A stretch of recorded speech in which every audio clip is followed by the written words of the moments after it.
Hello दोस्तों, नमस्ते। आप सभी का स्वागत है आपके अपने चैनल कोमल भक्ति आराधना में। तो आज हम लेके आए हैं एक नया टॉपिक माँ गंगा पर।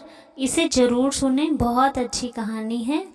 ये महाभारत में वर्णित कथा के अनुसार हस्तिनापुर के राजा महाराज शांतनु हुआ करते थे। एक दिन की बात है कि वो रोज की तरह शिकार के लिए अपने महल से निकले। चलते चलते जब वो गंगा नदी के किनारे पहुँचे तो उन्होंने देखा एक सुंदर स्त्री गंगा नदी के किनारे बैठी हुई है। उसे देखकर राजा ने अपने सारथी से कहा, जरा रथ रोकिए, देखें ये कौन स्त्री है इतनी सुंदर, जिसे देखकर राजा मोहित हो गए। उसकी सुंदरता को देखकर उन्होंने उसके सामने विवाह का प्रस्ताव रखा। प्रस्ताव सुन गंगा माँ ने कहा, मैं आपसे विवाह करने के लिए तैयार हूँ, लेकिन मेरी एक शर्त है, सुन लीजिए। हाँ हाँ, मैं तुम्हारी सभी शर्तें मानने के लिए तैयार हूँ, राजा शांतनु ने कहा। तब देवी अपनी शर्त बताएं, ऐसा कहकर शांतनु चुपचाप हो गए। तब मैया गंगा ने कहा, महाराज, विवाह के पश्चात आप ना तो मुझसे कोई सवाल पूछेंगे, ना ही मुझे कहीं आने जाने से रोकेंगे, और जिस दिन आप ऐसा करेंगे मैं आपको छोड़कर चली जाऊंगी। तब राजा शांतनु ने कहा, ठीक है देवी, विवाह के बाद ऐसा ही होगा। गंगा की शर्त स्वीकार करने के बाद राजा शांतनु और देवी गंगा का विवाह संपन्न हुआ। देवी गंगा से विवाह के पश्चात महाराज शांतनु बड़े ही खुश रहने लगे। वो हमेशा खुश रहते और उनकी खुशी का और भी ठिकाना बढ़ गया जब पता चला कि देवी गंगा गर्भ से हैं। ऐसा ही 9 महीने बीत गए और महारानी को प्रसव पीड़ा शुरू हो गई। कुछ देर के बाद दासी ने महाराज को जाकर समाचार सुनाया कि महारानी ने एक पुत्र को जन्म दिया है।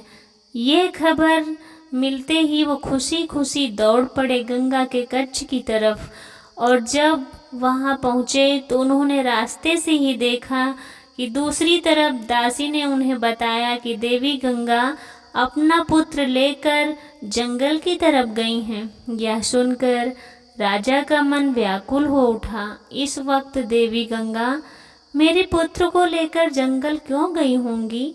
अब वह भी उन्हें खोजने निकल पड़े।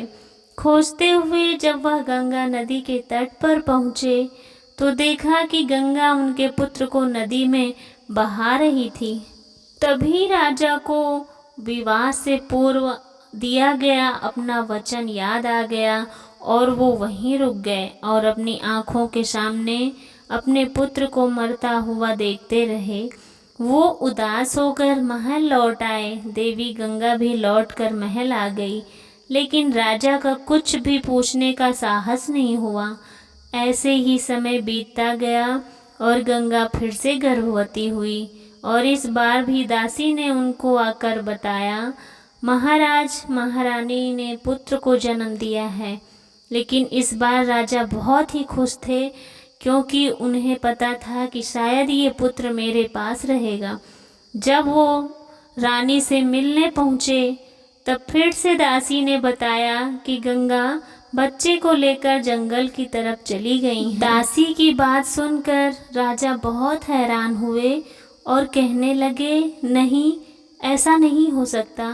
राजा दौड़ते हुए उसके पीछे गए और इस बार भी उन्होंने देखा कि पहले की भांति इस बार भी देवी गंगा ने उनके पुत्र को पानी में बहा दिया। राजा का दिल बैठ गया और मन ही मन सोचने लगे, कितनी क्रूर माँ है जो अपने पुत्र के जन्म लेते ही उसे गंगा में बहा देती है। लेकिन वह ऐसा क्यों करती है, ये पूछने का कारण और साहस वो नहीं जुटा पाते। वह अपने बचनों के कारण उनसे कुछ न पूछ सके। ऐसे ही दिन गुजरते गए। कुछ दिन बाद रानी फिर से गर्भवती हुई और अपने नवजात पुत्र को लेकर फिर चली गई और गंगा जी में प्रवाहित कर दिया। राजा देखते देखते ऐसे 7 पुत्रों को गंगा में बहा दिया रानी ने। रानी फिर गर्भवती हुई। 8वां पुत्र होने वाला था। जब 8वां पुत्र हुआ तो रानी अपने 8वें पुत्र को जन्म दिया और उसे गंगा में बहाने के लिए ले गई। तो महाराज खुद को रोक नहीं पाए और कहने लगे, हे प्रिया, तुम ऐसा क्यों करती हो? महाराज, आप घबराएं मत, आपके सभी पुत्र जिंदा हैं। मैंने उन्हें मारा नहीं, बल्कि उन्हें महर्षि वशिष्ठ के श्राप से मुक्ति दिलाई है। देवी, आपके कहने का क्या मतलब है?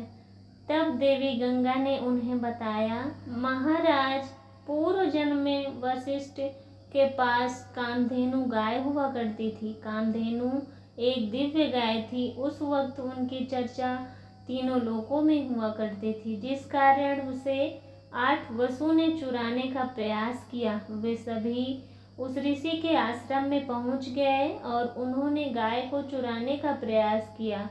इस बात का पता जब ऋषि को चला तो वो क्रोधित हो उठे और कहने लगे, गाय को चुराना तो मनुष्य का स्वभाव माना जाता है, लेकिन तुम लोग वशु होकर भी ऐसा कार्य करते हो इंसानों जैसा। इसलिए मैं तुम्हें श्राप देता हूँ कि तुम लोग अगले जन्म में मनुष्य के रूप में जन्म लेकर पृथ्वी पर रहोगे। ऋषिवर, हमें माफ़ कर दो, हमसे बहुत बड़ी भूल हुई। वसु ने माफ़ी मांगी महर्षि देव से। तब ऋषि का मन पिघल गया और कहने लगे, मैं श्राप तो वापस नहीं ले सकता, लेकिन मैं तुम्हें ये वरदान देता हूँ कि मनुष्य रूप में जन्म लेते ही तुम्हें मुक्ति मिलेगी, लेकिन तुम में से एक को अपने पापों का प्रायश्चित करने के लिए लंबे समय तक पृथ्वी लोक में रहना पड़ेगा। उसके बाद ऋषि की बातें सुनकर वो सभी मेरे पास आए और मुझसे विनती की कि मैं उनकी माँ होना स्वीकार करूं। इन्हें इससे मुक्ति दिलाओ। उनकी प्रार्थना सुनकर मैं उनकी माँ बनने के लिए तैयार हो गई और फिर उन 8 ने हमारे पुत्रों के रूप में जन्म लिया, जिसमें से 7 को तो मैंने मुक्ति दिला दी, लेकिन ये 8वां ऋषि के श्राप के कारण मुक्त नहीं हो सका। इसे अपनी मुक्ति के लिए अब लंबे समय तक यहाँ रहना होगा। परंतु महाराज, अपनी शर्त के मुताबिक मैं अब वापस जा रही हूँ। आपसे इस पुत्र को भी मैं अपने साथ ले जा रही हूँ और समय आने पर आपका यह पुत्र आपको लौटा दूंगी। इतना कहकर देवी गंगा अपने उस पुत्र को लेकर गंगा नदी में विलीन हो गई और राजा शांतनु भारी मन से अपने महल लौट आए। ऐसा कई साल बीत गए। एक रोज जब राजा शांतनु गंगा नदी के पास सैर कर रहे थे तो उन्होंने देखा एक युवक ने अपने तीरों से गंगा के बहाव को रोक दिया है, जिस कारण गंगा नदी का पानी सूखने लगा। वो जल्दी से उस युवक के पास गए। तुमने ये क्या किया? इस गंगा नदी के बहाव को क्यों रोक दिया? हटाओ अपने तीरों को यहाँ से। नहीं, मैं ऐसा नहीं करूँगा। अब दोनों के बीच युद्ध की स्थिति उत्पन्न हो गई। तभी वहाँ देवी गंगा प्रकट हुई और बोली, महाराज, यह आपका ही पुत्र है, देवव्रत। इसे शास्त्र का ज्ञान द्रोणाचार्य से प्राप्त हुआ और अस्त्र शस्त्र का ज्ञान शुक्राचार्य से प्राप्त हुआ। अब मैं इससे आपके हवाले कर रही हूँ।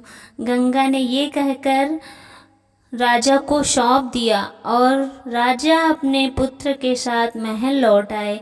कालांतर में यही देवव्रत अपनी प्रतिज्ञा के कारण भीष्म कहलाए। अगर ये जानकारी आपको अच्छी लगी हो तो चैनल को लाइक करें, सब्सक्राइब करें और कमेंट बॉक्स में ज़रूर बताएं कि कैसी लगी ये कहानी। मिलते हैं नए वीडियो के साथ।